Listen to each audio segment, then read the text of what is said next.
मी त्याची माहिती नाही घेतली.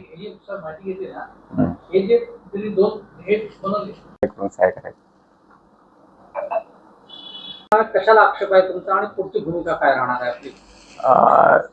निश्चितच निवडणुकीची मतमोजणी प्रक्रिया जी आहे ती प्रक्रिया पार पाडत असताना कमालीचं त्याच्यामध्ये अंधागोंदी कारभार, कमालीची मतमोजणीच्या आकडेवारीमध्ये अफरातफरी झाल्याचा आमचा आक्षेप आहे.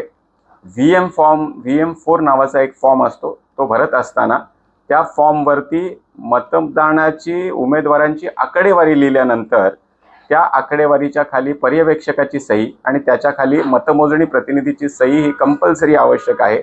या संपूर्ण प्रक्रियेमध्ये फक्त आकडेवारी लिहिली गेली, पर्यवेक्षकाची सही केली गेली, परंतु ती आकडेवारी कुठेही मतमोजणी प्रतिनिधीकडून व्हेरीफाय करून त्यांच्या स्वाक्षऱ्या त्याच्यावरती घेतलेल्या नाहीत, जो मुळातच निवडणूक आयोगाने दिलेल्या मार्गदर्शक तत्वांचा, नियमांचा भंग आहे.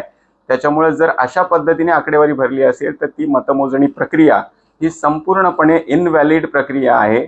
त्याच्यामुळे ती फेर मतमोजणी व्हावी असा आमचा आक्षेप आहे. तसा आम्ही माननीय उच्च न्यायालयामध्ये रिट पिटिशन फाईल केलेलं आहे आणि त्याचबरोबर आयुक्त महाराष्ट्र राज्य निवडणूक आयोग यांच्याकडे सुद्धा अधिकारी जर अशा पद्धतीने त्यांच्या मनमानी पद्धतीने जर फॉर्मची निर्मिती करत असतील तर अशा अधिकाऱ्यांवरती सुद्धा गुन्हा दाखल करावा, त्यांना निलंबित करावं आणि त्यांच्या व्यतिरिक्त नवीन स्टाफ नेमून त्या ठिकाणी फेर मतमोजणी करावी अशी विनंती आम्ही केलेली आहे. मला निश्चितपणाने खात्री आहे की माझ्या या मागणीला हे यश येईल आणि माननीय उच्च न्यायालय सुद्धा आमच्या बाजूने त्या ठिकाणी निर्णय देईल.